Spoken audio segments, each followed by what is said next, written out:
আপনি একটু আগেই বললেন যে রাজার আদেশ হলো ব্রহ্মবাক্য, তাহলে কি এটা আপনি পালন করবেন না? আমি বলেছি আমি সহমত নই, এটা বলিনি যে আমি আজ্ঞা পালন করব না।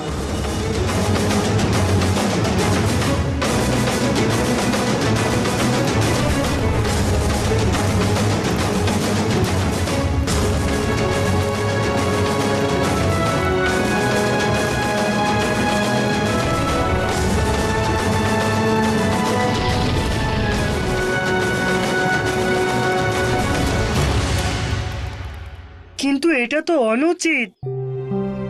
পিতা যখন সহমত ছিলেন না, তাহলে আদেশ পালন কেন করলেন? কারণ এই সংসারে তোমার পিতার থেকে বড় আজ্ঞাকারী আর কেউ নেই। আমি অযোধ্যা নরেশ রাজা রাম লক্ষণকে এই আদেশ দিচ্ছি, সে যেন মহারানী সীতাকে অযোধ্যা থেকে দূরে বনে ছেড়ে আসে। তারপর কি হলো? পিতা পরীক্ষায় সফল হলেন নাকি বিফল? আপনার কর্ম এটাই বলছে যে অন্তর আজ্ঞা না দিলেও আপনার কাছে আপনার রাজার আদেশই একমাত্র করণীয়।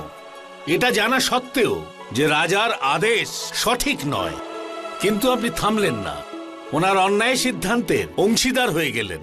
আমার বিশ্বাস আমার রাজার প্রতি এখনো অটল। যদি উনি এমনটা করে থাকেন, তাহলে অবশ্যই তার পেছনে কোনো কারণ আছে। তোমার বিশ্বাস একদম সত্য কুমার লক্ষণ। এই ফসলে পোকা ধরে গিয়েছিল,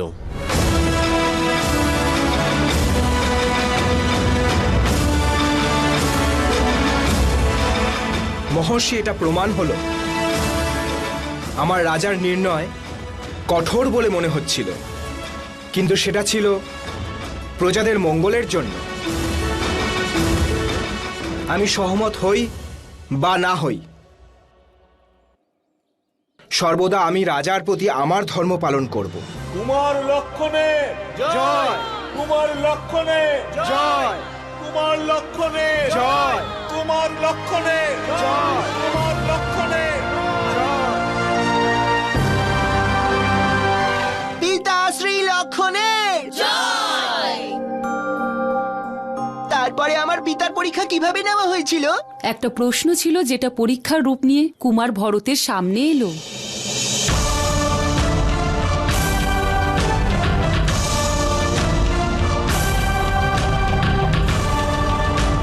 রাজকুমার ভরত, বলুন ধর্ম কি?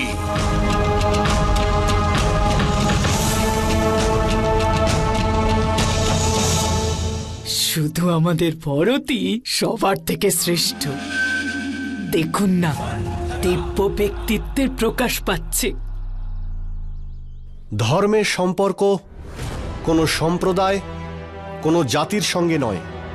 ধর্ম হলো সেটাই যা জীবনযাপনের সঠিক পথ দেখায়, যা এতটাই পবিত্র যাকে ধারণ করা যায়, যা আমাদের সবাইকে স্থির করে। আমাদের ধর্মই হলো আমাদের ব্যক্তিত্বের আধার। আর কর্ম? কর্ম সেটাই যা ধর্মকে রক্ষা করতে পারে। জীবনের আধার তো মাতা পিতা হয়ে থাকে, তারাই আমাদের জীবনের পথ দেখায়। তাহলে ধর্ম কি পিতামাতার চাইতেও বড়? হ্যাঁ, কিছু স্থানে ধর্ম মাতা পিতার চেয়েও বড় হয়, কারণ ধর্ম হলো এক ভাব আর মাতা পিতা এক ব্যক্তিত্ব। জীবনে এমন অনেক পরিস্থিতি আসে যখন আমাদের ধর্মকে রক্ষার জন্য আমাদের সম্পর্ক আর বন্ধন থেকে বেরিয়ে গিয়ে আমাদের ভাবতে হয়। কখনো আপনজনদের পক্ষে বা কখনো তাদের বিরুদ্ধে সিদ্ধান্ত নিতে হয়। ধর্ম হলো শাশ্বত, মনুষ্যের মৃত্যুর পরেও। এই জন্য ধর্ম কখনো কোনো ব্যক্তি বা পরিস্থিতি অনুযায়ী বদলানো সম্ভব নয়। ধর্ম সবসময় নিরপেক্ষ থাকে। আর যদি কখনো আমাদের মাতা পিতা ধর্মের বিরুদ্ধে যায়, তখন তাদের সঠিক পথ দেখানোই ধর্ম। কুমার ভরতের কুমার ভরতের কুমার ভরতের কুমার ভরতের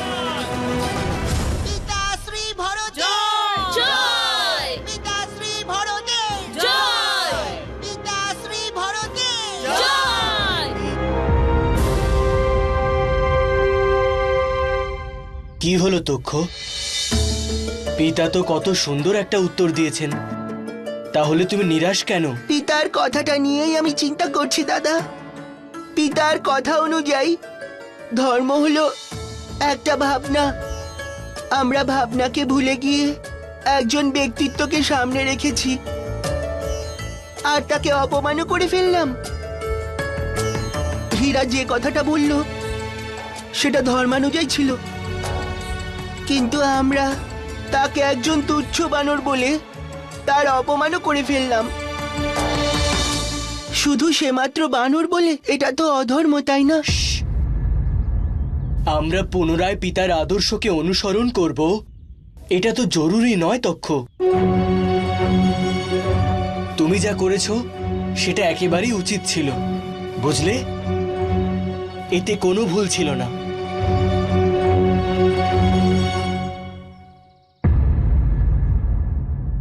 এবার পরীক্ষা দেবার পালা ছিল দশরথ নন্দন শ্রীরামের।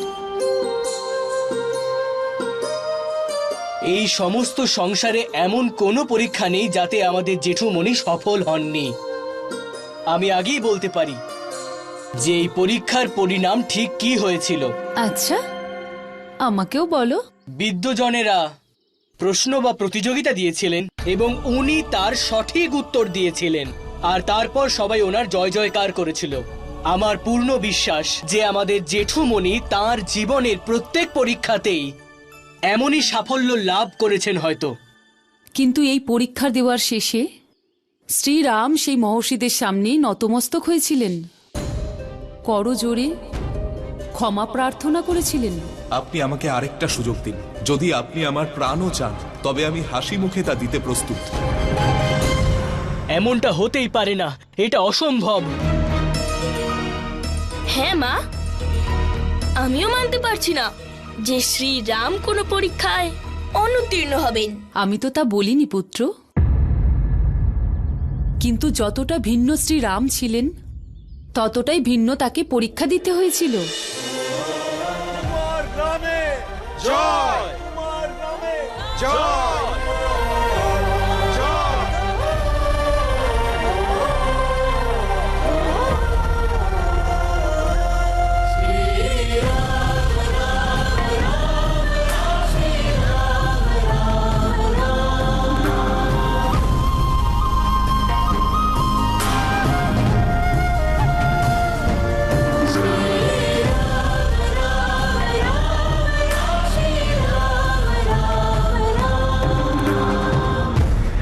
এই জয়োল্লাসের প্রতীক হলো তোমার হৃদয় আর প্রসিদ্ধির ব্যাপারে আজ পর্যন্ত যা শুনেছি ঠিকই শুনেছি, কিন্তু এই জয়োল্লাসের জন্য এই পরীক্ষার নিয়মে কোনো রূপ পরিবর্তন হবে না। ওকে এখানে নিয়ে এসো।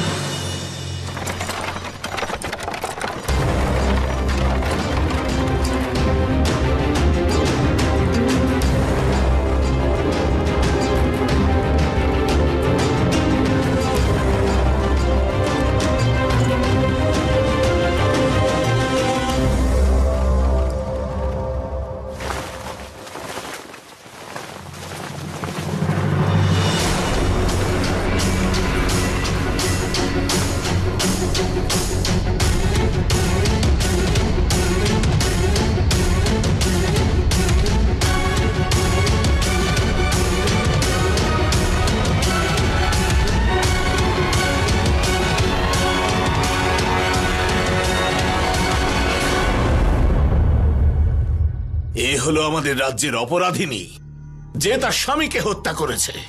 আমাদের রাজা এই মেয়েটিকে মৃত্যুদণ্ড শুনিয়েছেন। আমাদের এটাই ইচ্ছে যে তুমি ওকে বধ করো।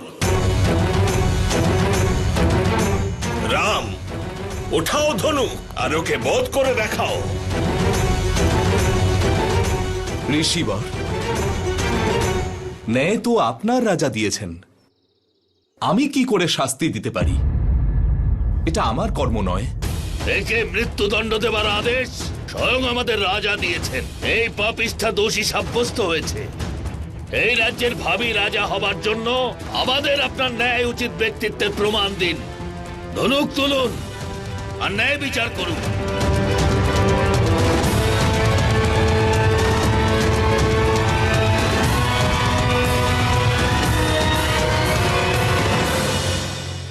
আপনি কি আপনার স্বামীকে হত্যা করেছেন?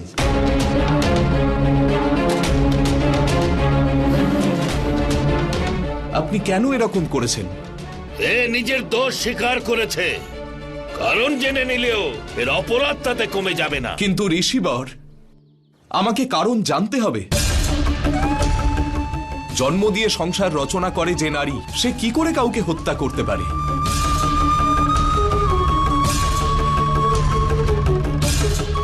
আপনি কি আমাকে বলবেন আপনি কেন করলেন এরকম? সম্মান, আমি এটা আমার সম্মান রক্ষার্থে করেছি।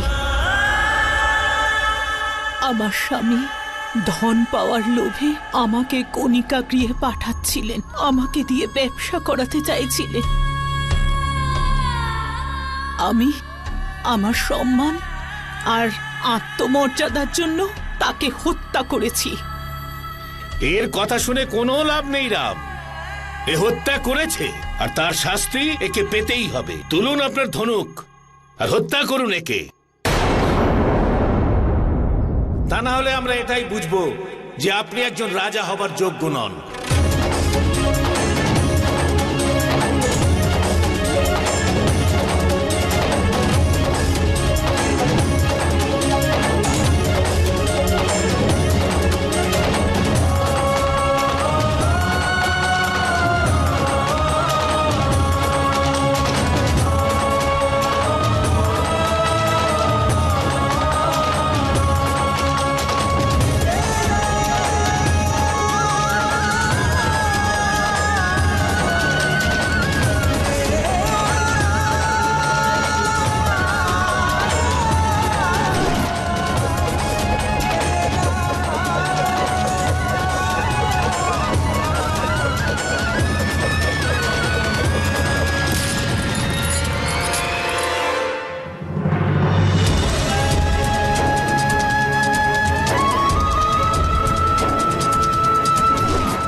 আমাকে ক্ষমা করবেন দেবী, আজ থেকে আপনি মুক্ত। এটা তুমি কি করলে রাম? ঋষিবর, আপনার রাজা ভুল করেছেন। রাজা তিনি, যিনি নিজের প্রজার প্রতিটি অশ্রু কণা দেখতে পান। রাজা তিনি, যিনি নিজের প্রজার কষ্ট তার কাছে বলার আগেই বুঝে যান। ঋষিবর, আপনার মতে এই নারীর ওপর অভিযোগ যে সে তার স্বামীকে হত্যা করেছে, কিন্তু আমার গণনা অনুযায়ী ইনি ওনার স্বামীকে হত্যা করেননি। ওনার শরীরের এই ক্ষতচিহ্নগুলি ওনার ওপর হওয়া অত্যাচারের কথা প্রকাশ করছে। স্বামী হলো সে যে নিজের স্ত্রীকে সম্মান করবে, তাকে অপমান নয়। স্বামী তো সে যে নিজের স্ত্রীকে সম্ভাব্য সব সুখ দেবে, কিন্তু এ তো নিজের সুখের জন্য নিজের স্ত্রীকে গণিকালয়ে পাঠাচ্ছিল। স্বামী সে যে নিজের স্ত্রীকে রক্ষা করার জন্য নিজের প্রাণ বিসর্জন দিয়ে দেবে, কিন্তু ওনার স্বামী তো ওনাকে হত্যা করতে চেয়েছিল।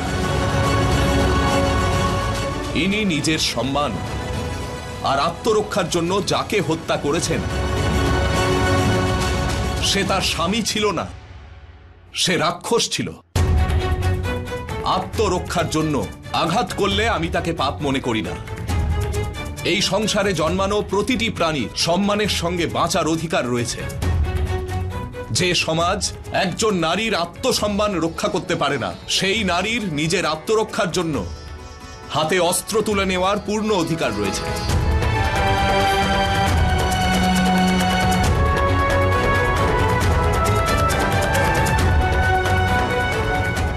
এই নারী শাস্তির নয়, সম্মানের যোগ্য। যুবরাজ রামের জয়, যুবরাজ রামের জয়, যুবরাজ রামের জয়, যুবরাজ রামের জয়, যুবরাজ রামের জয়। স্তব্ধ হও।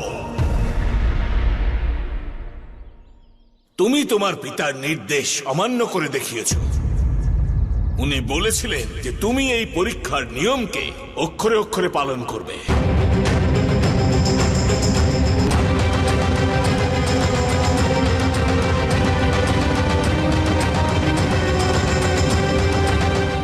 ক্ষমা করবেন ঋষিবর,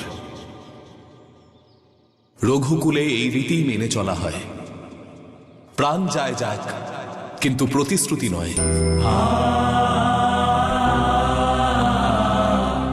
নিজের পিতার আদেশ পালন করার জন্য আমি সবকিছু করতে পারি, কিন্তু নারীর সম্মানের অধিকার, রঘুকুলের রীতি আর রাম সেই রীতি ভঙ্গ করতে পারে না।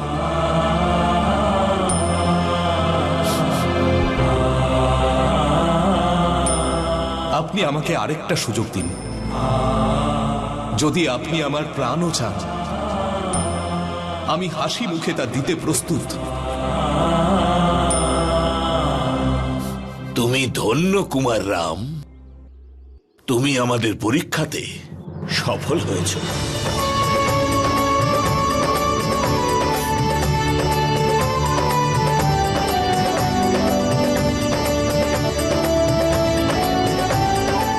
আজকে কুমার রাম এই নারীকে দোষারোপ থেকে মুক্তি দিয়ে শুধুমাত্র ওর প্রাণ রক্ষাই করেনি, বরং আমাদের আর অযোধ্যার প্রজাদের দৃষ্টিতে ইনি একটি আশ্বাস তৈরি করেছেন যে অযোধ্যার পরবর্তী রাজা সংসারের সর্বশ্রেষ্ঠ রাজা হবে। যুবরাজ রামের জয়, যুবরাজ রামের জয়, যুবরাজ রামের জয়, যুবরাজ রামের জয়, যুবরাজ রামের জয়।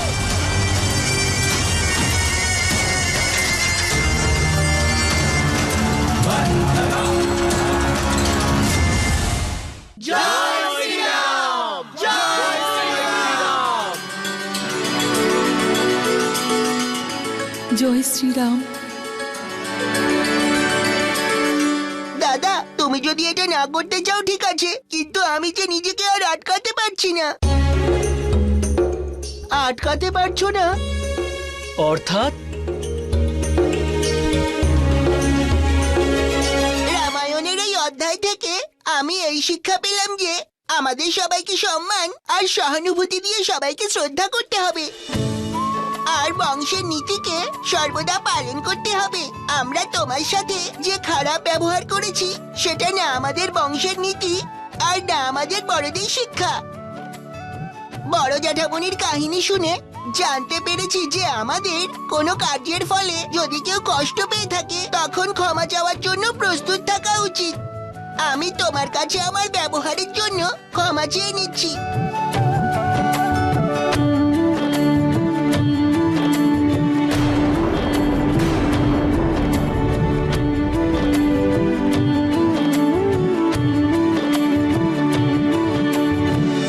শুভায়ু এটা কি করছে? তোমার বলা পথেই হাঁটছে, আর কি।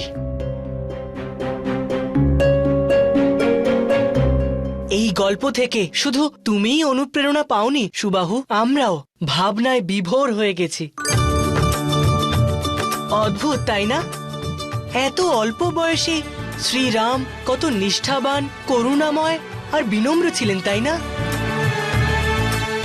এক ফোঁটা চোখের জল দেখে উনি ওই স্ত্রীর মধ্যেকার ভাবনা বুঝে গেলেন আর এমন ন্যায় বিচার করলেন যা এই সংসারে কেউ করতে পারবেন না। যিনি একজন অজানা স্ত্রীকে এত সম্মান দিয়েছিলেন, তাহলে ওনার দেবী সীতার প্রতি ভালোবাসা আর সম্মান কতটা দৈবিক আর অনন্ত ছিল, তাই না? এই প্রসঙ্গ শোনার পর আমার সেই মুহূর্তের কথা জানার ইচ্ছে আরো বেড়ে গেছে, যখন দেবী সীতা আর শ্রীরামের দেখা হবে।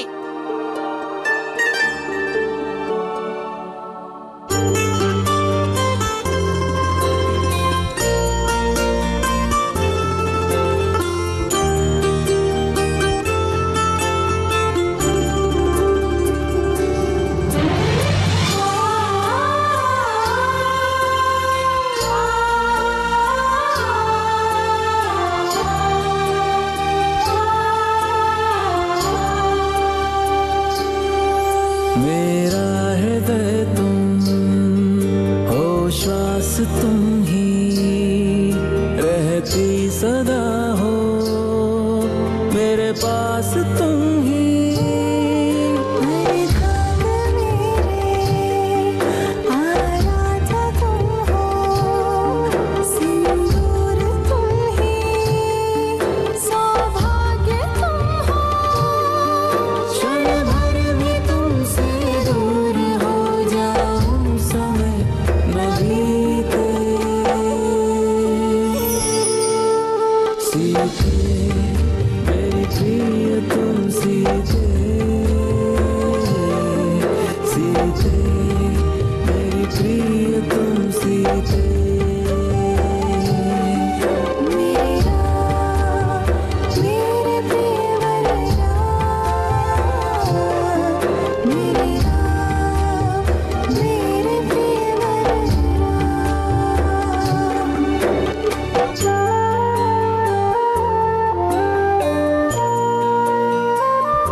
আমাদের জেঠুমনির অপমান করা বন্ধ করো। অপমান? কিরকম অপমান? কি বলতে চাইছো? বলতে নয়, জিজ্ঞেস করতে চাইছি যে কে এই সীতা, যার নাম আপনি আমাদের জেঠুমনির নামের সঙ্গে যুক্ত করছেন?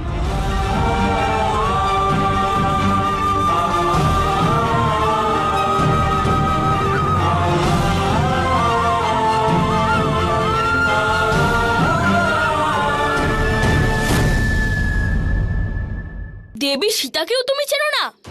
তুমি অযোধ্যারই রাজকুমার তো, নাকি কোনো দূর দেশ থেকে এসেছো?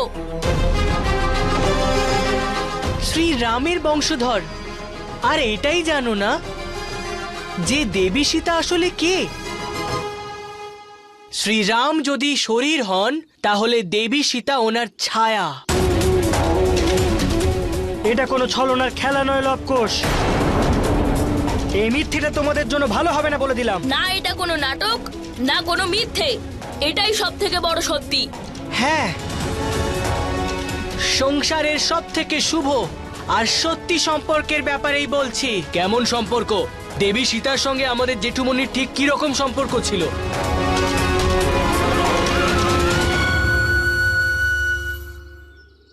স্বামী স্ত্রীর সম্পর্ক পুষ্কর।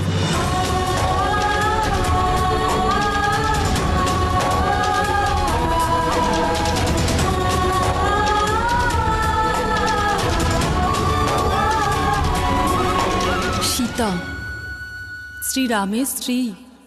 কেমন স্ত্রী? আমার বয়স 12 বছর হতে চলল, না আমি এখন অবধি কারোর থেকে দেবী সীতার বিষয়ে শুনেছি, আর না জেঠুমনির সঙ্গে ওনার সম্পর্কের ব্যাপারে।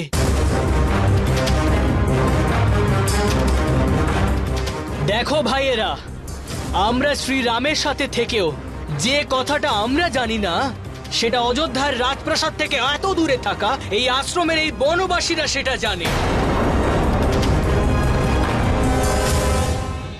সাবধান! তোমরা অযোধ্যার মহারাজের বিষয়ে কাল্পনিক গল্প রচনা করেছো। শ্রীরাম আর সীতার সম্পর্ক কাল্পনিক নয়, তা হলো সূর্যের মতো উজ্জ্বল আর ততটাই বাস্তবিক। আপনার কথা যদি আমরা বিশ্বাস করেও নি বনদেবী, তাহলে আমাদের এটা বোঝান যে আজ পর্যন্ত আমাদের জেঠুমণি কোনোদিন আমাদের সামনে এই দেবী সীতার নাম পর্যন্ত মুখে নেননি কেন? নিজেদের জেঠুমনির সিদ্ধান্তের উপর প্রশ্ন তুলো না। যদি শ্রীরাম এরম করে থাকেন, নিশ্চয়ই তার পেছনে কোনো বড় কারণ আছে, আর উদ্দেশ্য।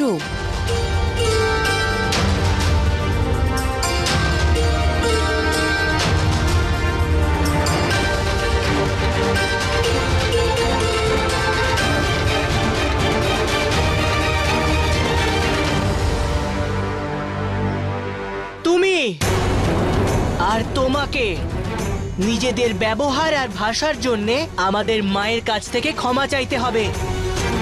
কুশ, আমার বড় দাদার গলার স্বর অবশ্যই উঁচুই ছিল, কিন্তু ওনার কথার মধ্যে যুক্তি আছে। আমরা বড় জেঠুমনির মুখে অনেক কাহিনী শুনেছি, আমাদের পরিবার আর বংশের কথাও শুনেছি, কিন্তু দেবী সীতার নাম কখনো শুনিনি। দেখলে তো, এখন তো তোমাদের হিতৈষীও আমাদের কথায় সহমত দিচ্ছে।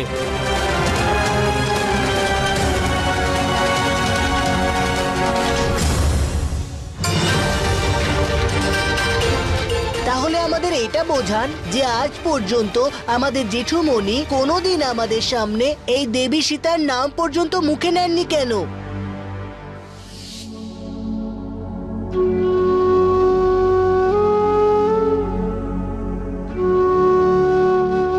আপনি কি করছেন আর্য?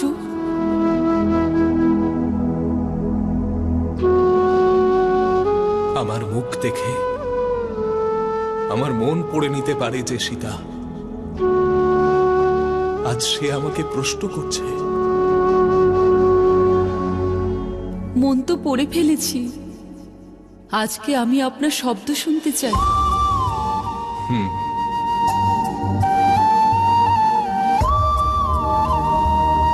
তোমার স্মৃতিগুলোকে তোমারই স্পর্শ দিচ্ছি সীতা, যাতে তোমার সুগন্ধ আমি নিজের জন্য সঞ্চয় করে রাখতে পারি। আর তুমি এখান থেকে যাওয়ার পরে সংসারকে দেখাতে পারি যে তাদের নিজ আর তুচ্ছ ভাবনার কারণে আমার সীতার শুধু এই স্মৃতিচিহ্নই রয়ে গেছে।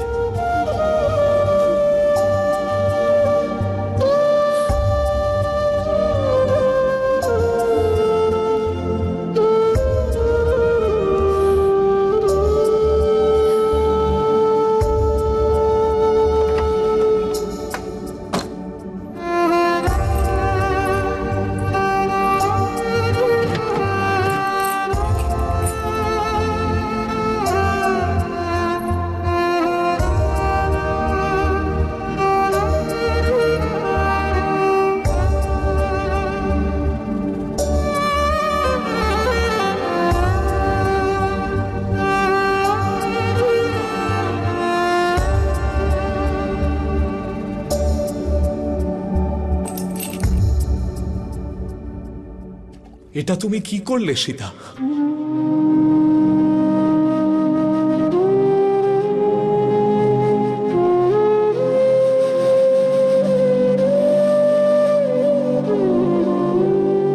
রামের মনে যার স্থান, তাকে স্মরণ করার জন্য শ্রীরামের আবার এইসব স্মৃতিচিহ্নের কি প্রয়োজন?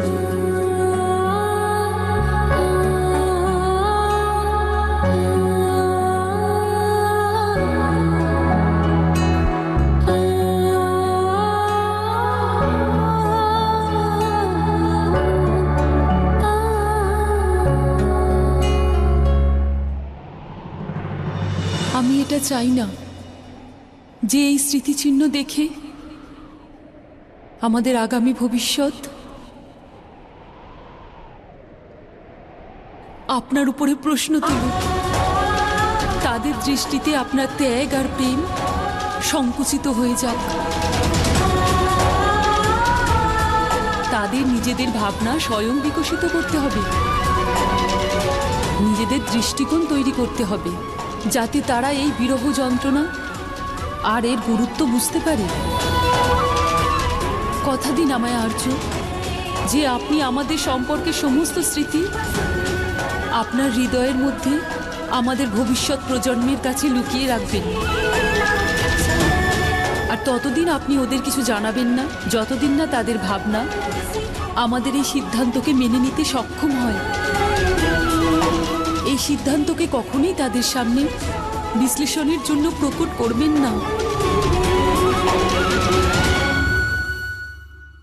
কথা দিন আমায়।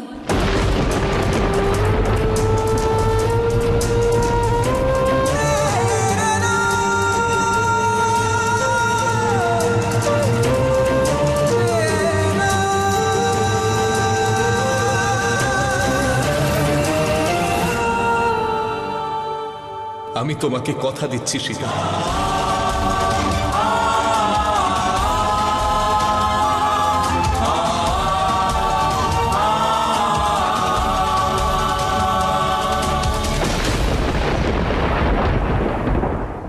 যেরকম শ্রীরাম আর দেবী সীতা একসাথে থাকেন না, আপনি আর পিতাও একসাথে থাকেন না, তাই না মা?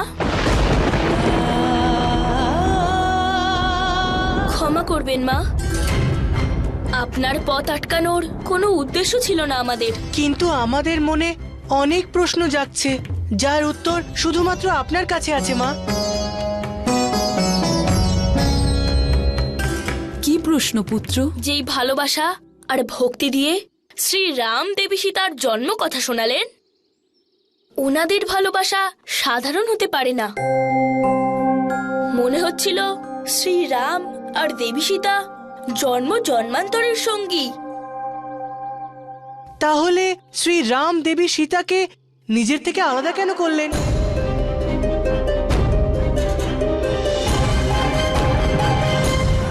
অবশ্যই হয়তো উনি এমন কোনো কাজ করেছিলেন যার জন্য আমাদের জেঠুমণিকে লজ্জিত হতে হয়েছিল।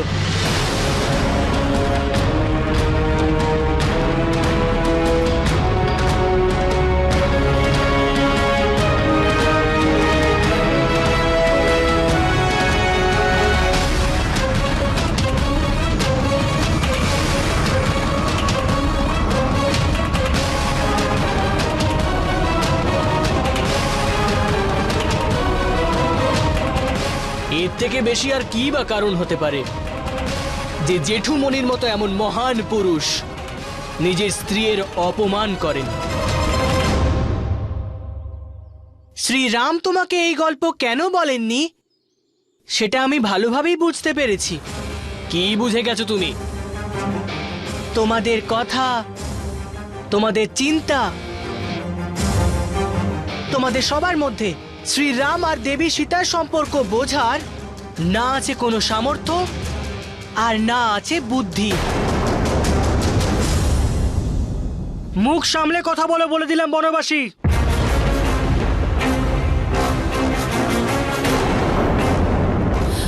আমার মনে হয় না যে কুশ ওর সীমা লঙ্ঘন করেছে। শুধুমাত্র যাদের নাম জুড়ে দেওয়াতে রাম সীতার মন্ত্র তৈরি হয়, যদি ওনারা একসাথে না থাকেন তাহলে নিশ্চয়ই কোনো বড় বা বিশেষ কারণ থেকে থাকবে, যা তোমাদের সবার বোঝার ঊর্ধ্বে। খুব বেশি বোঝো তুমি। শুধু তুমি এইটুকুই বোঝো না যে অন্য কারুর পরিবারের বিষয়ে এইভাবে হস্তক্ষেপ করা উচিত নয়। প্রশ্নটা তোমার পরিবারের নয় পুষ্কর, প্রশ্ন শ্রীরাম আর দেবী সীতার সম্পর্কের ওপর আমাদের বিশ্বাসের। হ্যাঁ, আর কেউ আমাদের শ্রীরাম আর দেবী সীতার আলাদা হয়ে যাওয়ার বিষয় জানার থেকে আটকাতে পারবে না।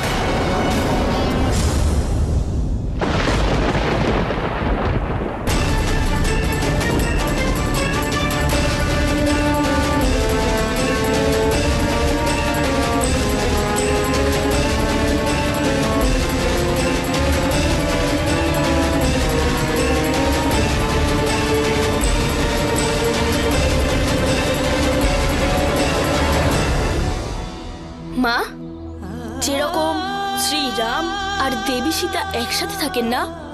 আপনি আর পিতাও একসাথে থাকেন না, তাই না মা?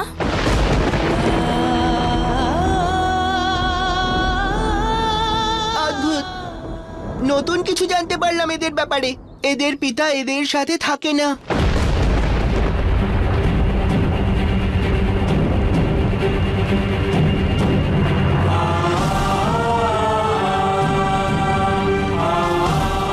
বলুন না মা, এই জন্যই কি গুরুদেব বলেছিলেন যে রামায়ণ থেকে আমরা আমাদের পিতার ব্যাপারে কোনো সংকেত পেতে পারি?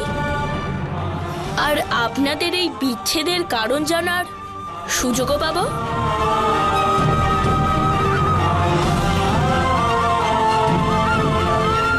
তাহলে কি শ্রীরাম আর দেবী সীতার আলাদা হওয়ার কারণ আর আপনার আর পিতার আলাদা হওয়ার কারণ একই মা?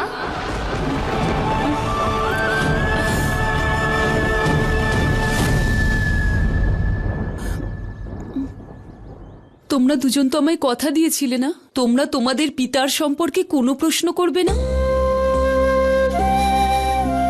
আর আমি ছোটবেলা থেকে তোমাদের শিখিয়েছি যে একজন প্রকৃত মানুষ তার জীবন বিসর্জন দিতে পারে, প্রতিশ্রুতি নয়। নিজের মাতাকে বিশ্বাস করো পুত্র।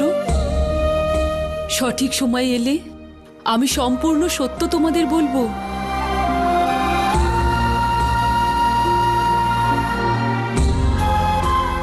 ততদিন তোমাদেরকে দৃঢ় থেকে সমস্ত প্রশ্নের সম্মুখীন হতে হবে পুত্র।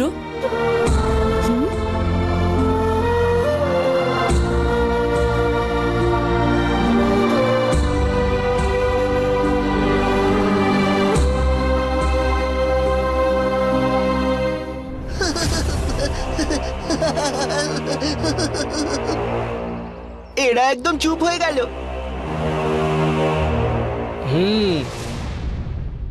শব্দের জালে নিজের মাকে দেওয়া কথাই বেড়াজাল সৃষ্টি করে দিল তাহলে।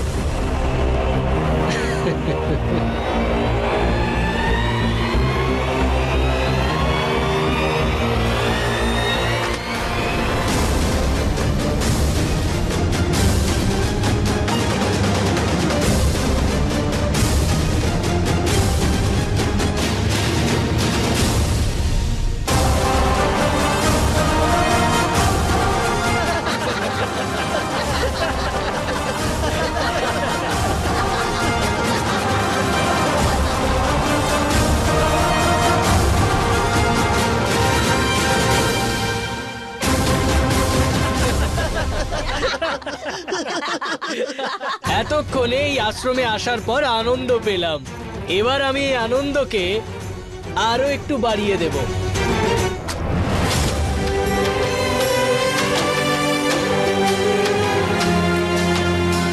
কুশ, এখানে সবই ওলটপালট হয়ে গেল। দাদা, আজ অবধি তুমি আমায় বলে এসেছো যে ক্রোধ আমাদের চিন্তাকে ছোট করে দেয়, আর আজ তুমি নিজেই ক্রোধিত হয়ে যাচ্ছ। এই রাজকুমারদের কথাগুলোকে তুমি এত গভীরভাবে নিও না। ওরা তো যখন থেকে এই আশ্রমে এসেছে আমাদের সাথে ঝগড়া করার সুযোগ খুঁজছে, আর আজকেও ওরা ওই কঠিন কথাগুলো আমাদেরকে উত্তেজিত করার জন্যই বলেছে। আমি রেগে নেই কুশ, কষ্টে আছি। যাকে সংসারে মর্যাদা পুরুষোত্তম মনে করা হয়, যার উপর আমাদের অটুট বিশ্বাস আছে, সেই শ্রীরাম আর দেবী সীতা আলাদা কি করে হতে পারেন?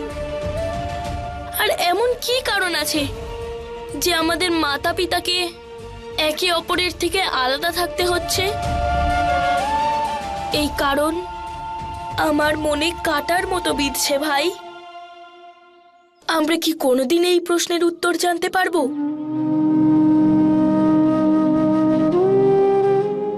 খুব ভুল কথা।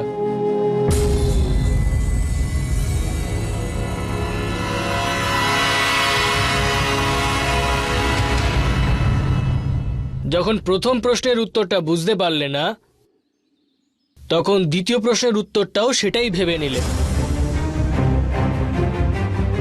যখন কোনো কথা বুঝতে পারবে না তখন সেটা জিজ্ঞাসা করে নেওয়া উচিত। কি বলতে চাইছো কি তুমি? এটাই যে যদি আমি তোমাদের জায়গায় হতাম তখন আমি শ্রীরামের পরিবারের বিষয়ে জানতে চাইতাম না।